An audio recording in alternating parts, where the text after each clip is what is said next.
These are tough times, but Australians are tough people and we're resilient people. I've spoken this morning again, been in contact with Queensland, with New South Wales. I spoke with the Mayor of Lismore, Steve Krieg. He spoke about what a tough night he's had with himself and his partner. They are still in recovery mode. They've had hit after hit after hit there in that local community, but they are tough. It ended up being a discussion about how they were preparing and how positive he was that they had put everything in place that they could. At the worst of times, we always see the best of Australian character. I said yesterday that there were no political parties in this process and there are no borders. Tropical Cyclone Alfred certainly does not recognise any borders, and nor should the government's response. And that is why I know that Premier Minns and Premier Crisafulli are in lockstep as well going forward, as are the three levels of government working together, and through the national coordination mechanism out of here, we are assisting with the coordination as well of the private sector as well as the Commonwealth government response. So that includes supermarkets, telcos, banking, freight companies, all of the organisations which will play a role, first in preparedness, then in dealing with the impact of this cyclone, and thirdly in the recovery period which will occur. My message to people, whether they be in South East Queensland or Northern New South Wales, is we are there to support you. We have your back. We respect the work that you are doing in your preparedness, and we know that this is tough times, and that's why every Australian, regardless of where they are in this great country of ours, is thinking of you over the coming period. As Joe indicated, there's been a significant update in where we were from this time yesterday. This time yesterday it was anticipated that the cyclone would cross into the territory. Land crossing would occur in the early hours of tomorrow morning.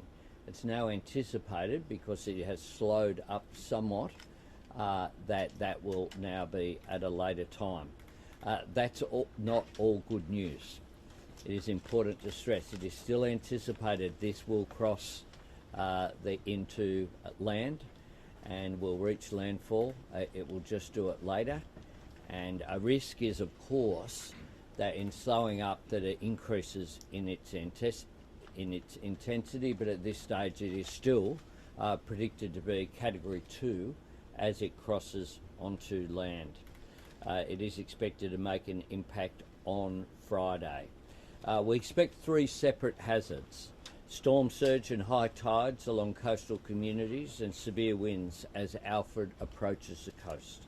Then rainfall and, of course, potential flash and riverine flooding right into the weekend. So it's not just a matter, to put it really simply, it's not a matter of just when the winds die down, everything's then okay. That could be as the waters are rising and flooding is increasing as well. More than 660 schools are closed across southeast Queensland, and more than 280 schools are closed across northern New South Wales. Queensland supermarkets in affected areas will close from today. I can as well update you on the following response from the Commonwealth. We've received a request from both Queensland and New South Wales overnight, or in New South Wales' case in the early hours of this morning, for the early recovery grants of $1 million for affected councils. I'll sign off on those at Parliament House immediately this finishes, and that money will be on its way. That's important, so that immediately there's not a process of there's a road issue that's been damaged by waters, and then we have a process of the bureaucracy dealing with these things. The money's on its way so that the work can continue absolutely immediately. We want to make sure that as soon as recovery work is physically possible, it gets underway. We've delivered 310,000 sandbags into Brisbane for distribution across councils, and there is more on their way. 60 ADF personnel and 30 high clearance vehicles are being pre-positioned to go to Queensland to support police and SES volunteers as we move to the recovery phase. They will door knock to identify and support at-risk people. We have approved, in addition to that, 2 ADF search and rescue choppers to support Queensland post-crossing. Yesterday, we pre-positioned heavy lift helicopters from our National Aerial Firefighting Fleet. A Sikorsky S-61 is being deployed to Coffs Harbour, and a UH-60 Black Hawk is being pre-positioned in Bundaberg. We have activated the Australian Government Disaster Response Plan, a crisis coordination team which will operate out of here. I intend operating out of here for coming days. Is probably the best place I can be to make sure that there is seamless activity between New South Wales and Queensland. So put in your diary, this time tomorrow I intend to be here again, but if need be, as required, if there's a further update required, then I'll do that this afternoon. The National Coordination Mechanism is providing support, and importantly, we have people from NEMA there in the meeting where I was yesterday in Queensland, similarly in the New South Wales coordination as well. So there is really, having seen firsthand the seamless coordination which is there, is something which unfortunately there's been a lot of experience with these events, and it does show that has occurred. We also, as of yesterday, we declared a childcare subsidy period of emergency for childcare services in South East Queensland and Northern New South Wales. That's essentially about making sure that the childcare centres are not financially disadvantaged, as well as, of course, then that flow through into people. Could I conclude with these messages? I would encourage people to listen to local ABC radio at times like this. ABC shows why it's important that we have a national broadcaster. Or visit BOM, Bureau of Meteorology, bom.gov.au, for updates that are done on a regular, in real-time basis, so that people can see what the impact of this weather event is. Queenslanders, in addition to that, can stay up to date at disaster.qld.gov.au, and also a site that is very good. I encourage people to look at getready.gov.au. getready.qld.gov.au. getready.queensland.gov.au. So I encourage people to have a look at that too. That has really practical advice for people about preparing your home, preparing for these events. In New South Wales, visit ses.nsw.gov.au and stay up to date on the Hazards Near Me app that is run by the SES. Happy to take some questions. Prime Minister, Okay, I'll go. You go. A national natural disaster emergency text message warning system was due to be completed by the end of last year. It's not operational. Why is that? Is that a risk to these people that could benefit from having a national messaging system? Well, of course they'd benefit. That's why we're putting it in place. I would prefer it was ready, but it's been complex to deliver. It's something when we came to government, if you look at where we are now, it's a facility that I opened, and we have put in place. The current emergency alert system was always going to be the primary messaging system for the high-risk weather season. Prime Minister, can you explain why there has been that delay on the time frame of that service, and can you update when we might see it in place? Well, it's been complex to deliver. you want to make sure, you have to be 100% sure that it's ready to go before you turn it online. The current emergency alert system is the one that's been in place for some period of time.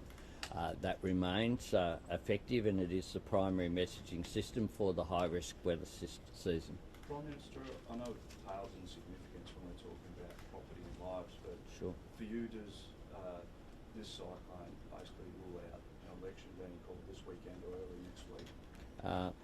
I'm focused, as much as some people here are focused on something else, I'm focused on the needs of Australians.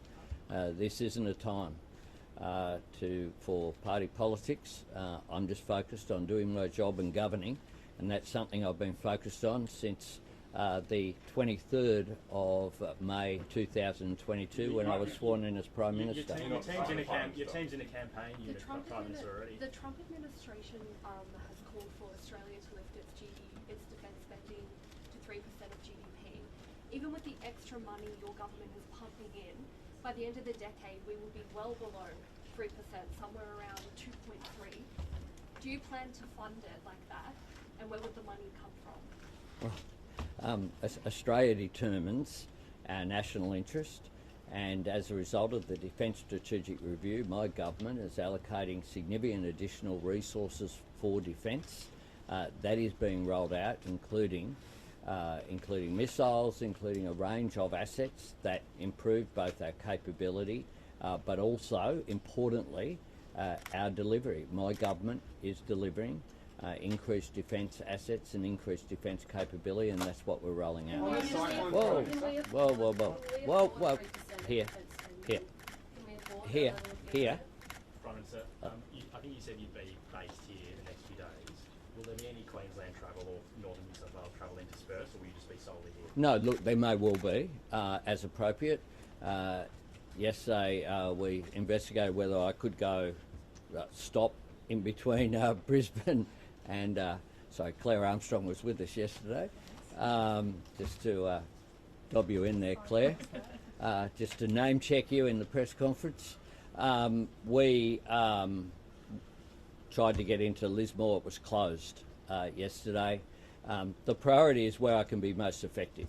I'll be wherever I can be most effective, and I'll be consulting with Premier Crisafulli and Premier Minns. We're in contact not just on a daily basis, on more than daily basis. It's a week until tariffs come into effect on steel and aluminium exports to the US. Trump's given exemptions for some tariffs on different industries overnight. Are we on track to see those tariffs in place, or have there been negotiations? Has that moved in any way? Look, we're continuing to engage with the US administration. We think that tariffs are not in Australia's interest or not in the United States' interest. The United States enjoys a trade surplus with Australia. Prime Minister, could I ask, Donald Trump not only has Donald Trump withdrawn military aid, but he's also now going to withhold intelligence from Ukraine. We are part of the Five Eyes agreement with the United States. Do you worry that Donald Trump is about to hand Ukraine on a platter to Putin? I say very clearly that Australia determines our own foreign policy, and it is in Australia's national interest to support the brave struggle of the people of Ukraine, led so ably by President Zelensky. This is a struggle of a people who have suffered from an illegal and immoral invasion of Ukraine by Russia. Vladimir Putin is an authoritarian leader who leads a regime that has imperialistic designs, not just on Ukraine, but on the region. And that is why we need to stand with Ukraine in support of their national sovereignty, but also in support of the international Hang on, whoa. Tim Lester's come all the way from the United States to ask a question. Indeed, that's got to be a question, Prime Minister. It does, Tim. Prime Minister, on the Good issue to of see the you. United States, and you, Prime Minister, the United States has profoundly changed its security relationships with Ukraine and is warming to Russia. It is our major security ally. How is the government reconsidering our security relationship with the United States? And if it's not, shouldn't it? Our security relationship with the United States is secure. Our relationship with Russia is a very different one. And just up from here, you might have missed it, Tim, on your magical mystery tour to the United States, but there was I passed on the way here, the attempted site of a Russian embassy where the government took unprecedented and swift action on a bipartisan basis to stop what Russia was planning for that site. Our position on Russia has not changed. They're an authoritarian regime. They should. The way that this war should stop tomorrow is for Russia to withdraw and to back off from its illegal and immoral invasion. Hang on. If we all just, it's a small room just here. For people who are polite, get a bonus. Can we afford to increase defence spending to 3% of GDP? Look, we determine our policy. But can we afford it? We determine our policy, and our defence policy is to increase our defence expenditure. That's what we're doing. And unlike the former government that made announcements with no money to back it up, we back it up with real dollars, real investment and real assets. Last one. Democracy thrives on transparency. Are you going to call an election in the next week? I think I answered that before. I am focused on what's going on here. So you haven't decided? I'm focused on what is going on here. I refuse to be engaged in the game that has gone on for 1 year. For 1 year ago, Peter Dutton called for an election to be held in order to stop our tax cuts. Our tax cuts went through. Ever since then, what I'm focused on is governing, and we are delivering. We're delivering, whether it be assistance, most importantly at this time for the people of South East Queensland or northern New South Wales, or whether it be the changes to the economy that we've seen. We've seen inflation falling, wages rising. Yesterday's current account figures were extremely positive, exceeded market expectations with that 0.6 growth in the quarter.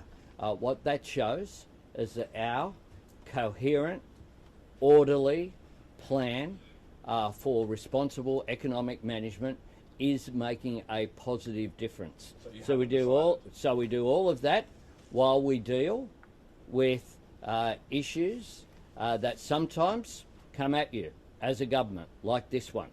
But when an issue like this comes at you, that has to be a priority, and that's my priority today. Thanks very much.